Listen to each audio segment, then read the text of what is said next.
encontramos en la tarde de hoy con el doctor Marino Blasini. ¿Qué tal, doctor? ¿Cómo está? Bastante bien, gracias a Dios. Qué bueno que está aquí con nosotros en el día de hoy. Antes de comenzar a hablar sobre su trayectoria profesional y todo el tiempo que usted ha estado con nosotros en la Escuela de Medicina, permítame preguntarle dónde usted nació. Yo nací en, en la altura de Guayanilla, en el barrio Aguapasto, en una hacienda de café que papá tenía que se llamaba la Hacienda La Gloria. Y se crió en Me esa área. crié en esa área, pero después vine a vivir más cerca del pueblo, no nunca en el pueblo, pero cerca, en un barrio que se llama el barrio Macaná de Guayanilla. ¿Y sus padres cómo se llamaban? Mi papá se llamaba Juan Blasini Emanueli. Corso. Mi abuelo era Corso, que vino de Córcega, sí señor. Interesante. ¿Y tuvo hermanos también? ¿Perdón? ¿Tuvo hermanos? ¿Quién? ¿Usted? Yo tengo un dos hermanos tuve, sí señor. Dos hermanos. ¿Y puede relatarnos cómo usted recuerda esa infancia allá en Guayanilla, en el campo, en la hacienda, el café, ese olor, ese aroma tan exquisito? Bueno, yo me crié en una hacienda de café, ¿verdad? Y si algo recuerdo con mucho cariño es cómo se cultivaba el café. Yo digo que si alguien sabe de que el cultivo del café soy yo, porque lo viví. Desde que se sembraba el café, se hacía su semillero, después se hacía el trasplante de los cafés. Y un árbol de café, de que se sembraba a que producía café, tardaba 10 años. Ese es el trabajo del agricultor, ¿entiendes? Cuando venía la cosecha, pues el café florece con una flor blanca preciosa, pero un aroma exquisito, que toda la finca se siente perfumada, ¿entiendes? Entonces viene el café, cuando se coge el café maduro, y ese café maduro se lleva a una máquina. Y la máquina, que era una máquina que tenía como dientes, un rollo de dientes, la muele y saca la semilla, que es el café. Y la pulpa sale.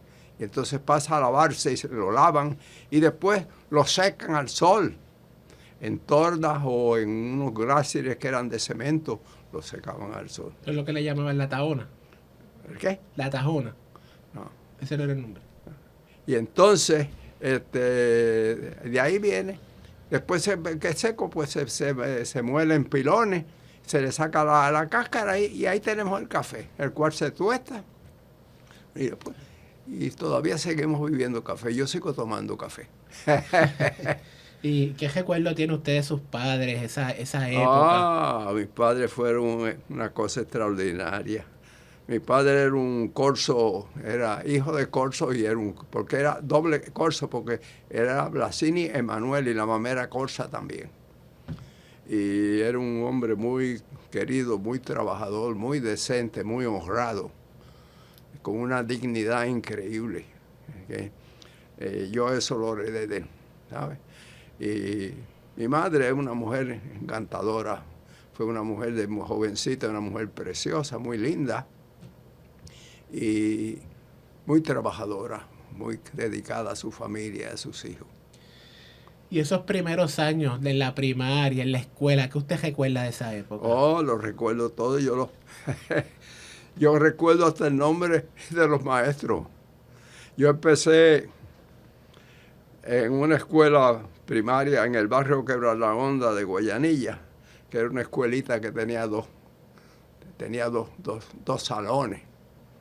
Y cada salón tenía una maestra. Y esa maestra daba clases a tres, primero, segundo y tercero, y la otra daba cuarto, quinto y sexto, imagínense, para una sola maestra. Y era lo más simpático porque los maestros tenían una manera de ser distinta a lo que es ahora el maestro. Aquellas maestras, lo primero que hacían cuando nosotros llegábamos era registrarnos a ver si estábamos limpios o sucios. Y los que tenían las orejas sucias, ella los llevaba a la quebrada y los bañaba. Eso era así, ¿sabes? Enseñándolo, ¿entiendes? Y ahí venían también las vacunaciones que nos ponían y todas las cosas así. Eso era en la escuela, yo los primeros años en la escuela, sí. Y una vez, cuando usted se graduó a la escuela superior, aplicó No, entonces yo vine a vivir, yo hice mi séptimo grado en el barrio Santo Domingo de Peñuela. Y yo tenía que caminar, yo no sé cuántos kilómetros eran, pero tenía que caminar más de 30 kilómetros de donde yo vivía todos los días. Y los ríos crecían, y como no había puentes en esa época, ya usted sabe cómo nos quedábamos fuera. Y así vivíamos. Y después cuando vine a octavo grado, pues mi familia se mudó a Ponce. Mi papá se mudó, nos mudamos a vivir a Ponce.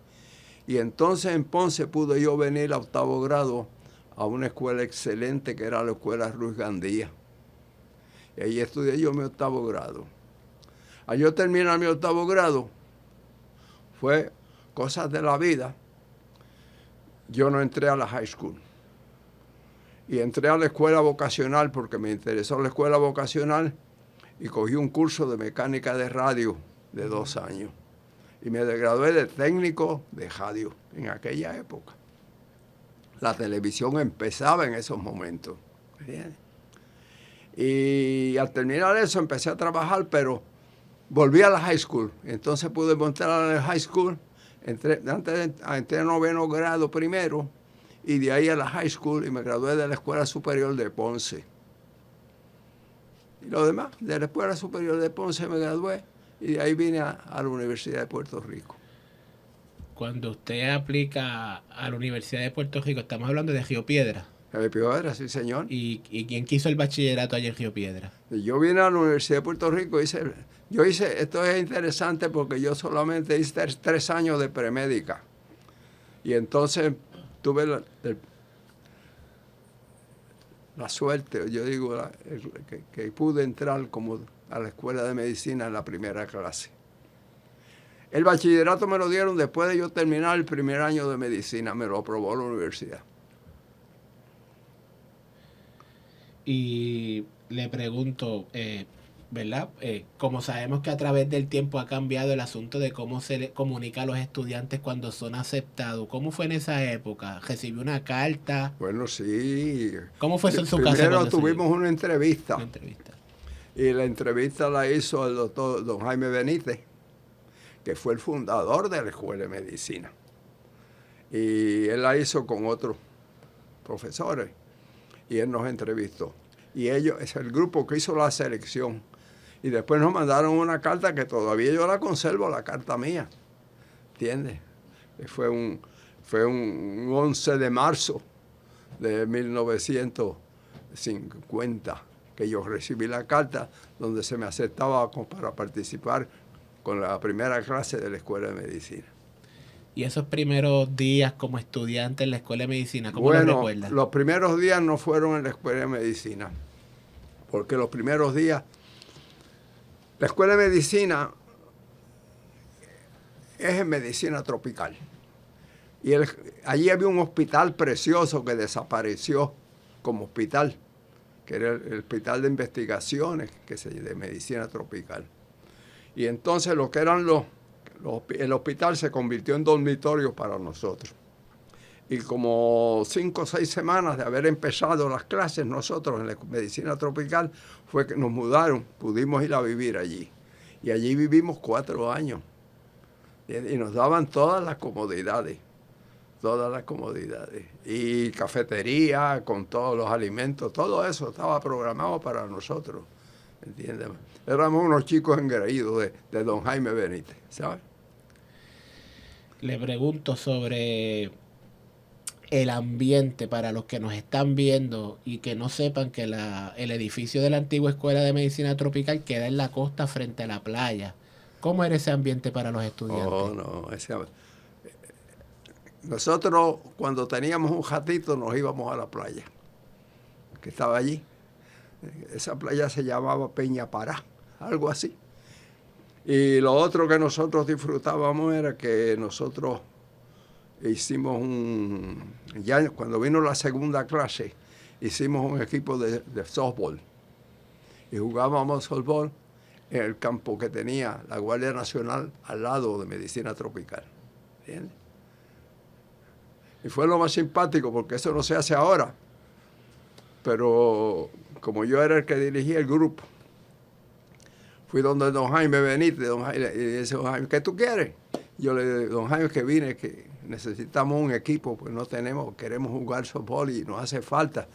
¿Sabe lo que hizo?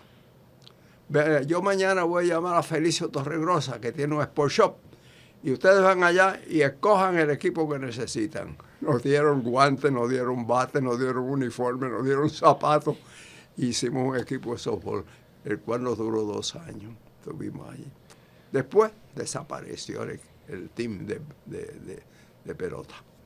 Olvidé preguntarle, ¿cuándo usted supo que quería estudiar medicina? Cuando yo estudié biología en la high school. Me entusiasmé con la biología. ¿Entiendes? Y a mí siempre me impresionó cuando yo era niño el médico que nos cuidaba a nosotros en Guayanilla, que se llamaba el doctor Cobian. El doctor Cobian era un tipo simpático y a mí me encantaba verlo como él se lavaba las manos en una ponchera que tenía con jabón, se lavaba las manos, ¿entiendes? Después se resecaba con su toalla para atendernos a nosotros. Y eso a mí me impresionó muchísimo y me gustó muchísimo. Usted pertenece a la primera clase graduada de la Escuela de Medicina. Cuéntenos sobre ese año cuando usted se graduó en la primera clase. Fue un año, para mí fue un año difícil, porque fue el año que mi papá murió. Y yo tenía una buena relación de amistad con mi papá. Mi papá murió de cáncer de estómago. Y yo tuve una gran amistad con el cirujano que operó a mi padre, el doctor Luis Sala, en Ponce. Y él me permitió a mí ayudarlo en una segunda operación que él le hizo a mi papá. Y yo entré a la sala de operaciones a ayudarle. Y ese año mi papá murió en enero y yo me gradué en el mes de junio del 1954. La graduación fue una graduación muy bonita, muy sentida. Para mí fue más sentida que nunca, ¿verdad? Y así fue. ¿Y su internado, dónde lo realizó? Yo hice mi internado con la Escuela de Medicina. La Escuela de Medicina tenía su hospital, que era el Hospital Municipal de Santurce, allí donde está el Museo de Arte. Allí era, la Parada 22. Y entonces, cuando la Escuela de Medicina se formó, el hospital que se convirtió en hospital escuela fue el Hospital Municipal, que doña Felisa Rincón era la alcaldesa de San Juan, ¿entiendes? Y brindó el hospital para que nosotros tuviéramos un hospital escuela. Y en ese hospital, siendo la escuela la que enseñaba, yo hice mi internado allí. Y luego que se gradúa... Cuando termino el internado, hice un año de medicina general. Me casé e hice un año de medicina general. ¿Y cuándo entonces es que usted decide especializarse o estudiar cirugía? Pues decido, en el año que estoy practicando medicina general, hubo unas cuantas experiencias que tuve. Entre ellas tuve una experiencia con una señora que se llama Doña María. Doña María, yo había empezado una oficinita pequeña donde yo veía a los pacientes y en esa época cobrábamos $1 por visita en la oficina. Si lo visitábamos en la casa, cobrábamos $2. Y doña María me la trajeron diabética, con una infección urinaria y con fallo cardíaco. Y yo tenía bastante conocimiento porque el internado fue un internado intenso y la enseñanza que nos dieron fue dura, muy buena, de muy buena calidad la enseñanza que recibimos los estudiantes. Y pude diagnosticarla y pude tratarla. Y entonces yo la visitaba y cada vez que yo la visitaba le preguntaba, doña María, ¿cómo está? ¿Y sabe lo que me decía? Igual, doctor, igual. Ah, sí. Y así lo mismo, hasta que llegó el día que yo le dije, mire, llamé a los hijos. Le dije, está igual. Yo le controlé su diabetes, le cogimos su fallo cardíaco, le controlamos su infección urinaria. Está igual, quiere decir que yo como médico no sirvo. Y llegué a casa y le dije a mi mujer, yo no sirvo como médico, yo tengo que hacer algo que no sea medicina. ¿Qué? Yo quiero hacer cirugía. Ahí debe hacer cirugía. Y ahí solicité a la residencia de cirugía y en el año 56 empecé a hacer mi residencia en cirugía. Y luego usted hace un fellowship en cirugía experimental. Yo estuve durante mi residencia, estuve haciendo un año de cirugía experimental también, donde yo seguía trabajando en el hospital y viendo pacientes de tarde y de noche. Hacía guardias en el hospital, pero además de eso, iba todos los días a cirugía experimental. Y para los que nos están viendo que no conocen, ¿verdad? El mundo de la medicina y en especial la cirugía, ¿nos puede describir o contar qué es la cirugía general y qué es la cirugía experimental? ¿En qué se diferencian? Bueno, la cirugía experimental no es otra cosa que es una investigación. Por ejemplo, la respuesta a ciertos procedimientos, ciertas operaciones, las complicaciones que ocurren. Y esto, pues, en aquella época lo practicábamos en perros, porque eran los animales que teníamos disponibles. Más tarde, con el tiempo, se pasó a animales más pequeños, como son los guimos y los conejos, ¿entiendes? Pero lo que yo aprendí en cirugía experimental me sirvió no solo para cirugía experimental, sino para la cirugía general, porque me informó como cirujano general, ¿entiendes? Unos conocimientos increíbles. En experimental yo hice mucha cirugía de corazón y mucha cirugía de hígado. Y eso lo pude yo aplicar más tarde en pacientes. Y una vez usted pasa por la experiencia de la cirugía experimental, ya cirujano, ¿dónde usted comienza a laborar? Yo terminé la residencia en el año 60 y empecé a trabajar, sí señor. Y empecé a trabajar en el hospital municipal como cirujano. Además de eso, yo tuve la oportunidad de organizar el primer banco de sangre del hospital municipal, que no tenía, porque en el año 60 la Escuela de Medicina se mudó del hospital universitario al centro médico. Y entonces el hospital municipal se quedó sin banco de sangre y yo organicé un banco de sangre y lo dirigí por un año. Bien. Mientras tanto, yo entré al departamento de cirugía y, como dijo el doctor Casanova, que era el jefe de cirugía, me llamó, me dice, te necesito porque tú eres el único que tiene alguna experiencia en cirugía de corazón y vascular. Y me puso a hacer cirugía de corazón. Durante 4 años estuve haciendo cirugía de corazón. ¿Y para esa época ya usted comienza a trabajar con nosotros en la Escuela de Medicina? Yo nunca me separé de la Escuela de Medicina. Siempre estuve en la Escuela de Medicina porque los estudiantes seguían rotando por allí, los residentes seguían rotando por allí. ¿Entiendes? Ahí estuve yo en el hospital municipal siempre. Y cuéntenos su experiencia como docente, como profesor. Como profesor, cuéntenos su experiencia como profesor. Yo tengo una cosita que es mía, que dice lo siguiente: el que no enseña pasa como las nubes sin dejar huellas. Y tenemos que enseñar para dejar huellas. Yo digo que hay muchas profesiones que los profesionales enseñan aquí, un chispito aquí, un pedacito allá, un pedacito allá. Nosotros los médicos somos distintos. Nosotros enseñamos todo lo que tenemos. Damos todo lo que tenemos al estudiante. Y se lo damos gratis. Y se lo damos con alegría y con satisfacción. Tiene como una obligación enseñar. Y eso siempre yo consideré que enseñar para mí era una obligación. Era un deber mío. Y experiencia como investigador, ¿qué nos puede contar? Bueno, yo participé en las investigaciones que se hacían en la escuela, pero para mí la que más me fue cuando vino la epidemia del SIDA, que me traían los pacientes al hospital municipal a morirse. Estamos hablando de cientos de pacientes muriéndose.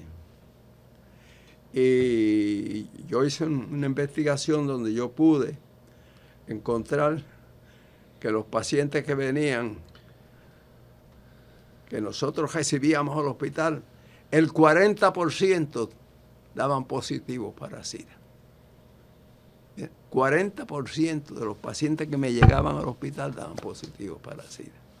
Eso me permitió a mí que recibí una invitación del American College of Surgeons para participar en un meeting en Atlanta, donde yo presenté mi data sobre. En aquella época fue lo más simpático, porque mientras yo operaba a los pacientes con SIDA en el hospital municipal, los cirujanos en los Estados Unidos le dejaban la cirugía porque le tenían miedo al SIDA. Y con precauciones siempre tuve, pero operé pacientes con SIDA en montones. Usted fue el fundador de la Sociedad de Médicos Graduados y primer presidente. Cuéntenos sobre ello. Eso es así, sí. Yo era residente de cirugía cuando organicé el grupo de estudiantes graduados, ya que éramos varias clases, y organizamos el alumni de la Escuela de Medicina. Y ellos quisieron que yo fuera el primer presidente de la alumni. ¿Y sigue activa la sociedad todavía? Sí, el alumni es la Sociedad de Médicos Graduados de la Escuela de Medicina, que es un alumni. Es lo mismo. Sí. Usted ha recibido una variedad, ha sido recipiente de una variedad de honores y reconocimientos, y hay algunos que me llamaron la atención, como capitán honorario de los bomberos. Cuéntenos sobre eso. Eso fue la participación del señor Gándara, que era el jefe de bomberos, que siendo doctor Luis Izquierdo Mora, presidente de la Asociación Médica, él nos invitó, y me invitó a mí a formar parte de los bomberos, y me dio el título de capitán bombero. O sea que no apagó nunca un fuego. Nunca apagué un fuego. También tengo en mis notas sobre estos reconocimientos y honores que usted ha sido recipiente de la Sociedad de Cirujanos de Cleveland y el National Trauma Center en Baltimore. Es correcto, sí. Fueron tan amables de darme a mí el grado de honor de recibirme como miembro honorario del Cleveland Surgical Society y del National Trauma Center en Baltimore. Sí. También tiene algunas publicaciones, le voy a mencionar algunas. Tengo una por aquí del 58, Stab Wound of the Heart, y tengo otra del Open Heart Surgery of the San Juan Municipal Hospital, y me parece que fue en colaboración con el doctor Jafucci. Es correcto, sí, señor. ¿Puede contarnos algo? Pues la primera fue, yo era residente, en la primera yo era residente de tercer año de cirugía, cuando llegó un hombre con una puñalada en el vientre, alta, y esta puñalada pues fue en tal forma que le perforó el corazón. Y me llamó el otro residente, yo fui, lo atendí, lo llevé a sala de operaciones, lo operé, y tenía el corazón, lo que se llama un tamponat, completamente, y yo le corregí el tamponat y el hombre que recobró. Y yo era residente. Entonces, lo demás pues fue mi participación en los casos de cirugía que hacía el doctor Jafucci. Yo siempre le ayudé en todos sus casos. En esa época en que se está empezando a trabajar con las cirugías a corazón abierto, sí, estamos llegando a esa época. Cirugía de corazón abierto que se empezaba a trabajar en esa época, sí señor. Eso era así. Y, ¿verdad? Mirando hacia atrás, ¿verdad? Estamos en el 2024. ¿cómo usted ha visto estos cambios en la tecnología, las herramientas que ustedes tienen hoy en día para efectuar su trabajo? No, los cambios han sido fascinantes. Esto es un ensueño, porque lo que tenemos ahora son unas facilidades increíbles. El equipo, la anestesia, los distintos campos de especialización de los médicos. Tenemos médicos en anestesia, médicos especializados en terapia física que nos ayudan. O sea que es una bendición lo que tenemos ahora que antes no tenía, ¿entiendes? Y los conocimientos que se han adquirido a través de los años y la experiencia de tantos seres humanos que han pasado por cirugía a través de los años, no solo aquí en Estados Unidos, en el mundo entero. Todo esto contribuye a los conocimientos que el cirujano actual tiene. Para terminar, le tengo la siguiente pregunta. Doctor Blasini, si usted le pudiera dar algún consejo a un estudiante que quiere estudiar medicina y que tal vez considere especializarse en cirugía, ¿qué le diría? Yo lo único que le digo es lo siguiente. Si yo volviera a empezar, estudiaría medicina y volvería a estudiar cirugía, pero estudiaría mucho más de lo que estudié, porque la medicina es el campo más lindo que hay. Es el único campo que se parece a lo que Cristo hizo, sanar el enfermo. Y nosotros, la medicina, sanamos a los enfermos. Es el único campo que da una satisfacción única, la medicina. Y en la cirugía, no solo uno disfruta su trabajo con sus manos, sino que también disfruta ver la recuperación de esos pacientes. Yo estoy inmensamente complacido con eso. Y yo creo que, yo los enamoro al estudiante para que sigan medicina y sigan cirugía. Doctor Marino Blasini, gracias por haber estado con nosotros en la tarde de hoy. Ha sido un placer estar con usted.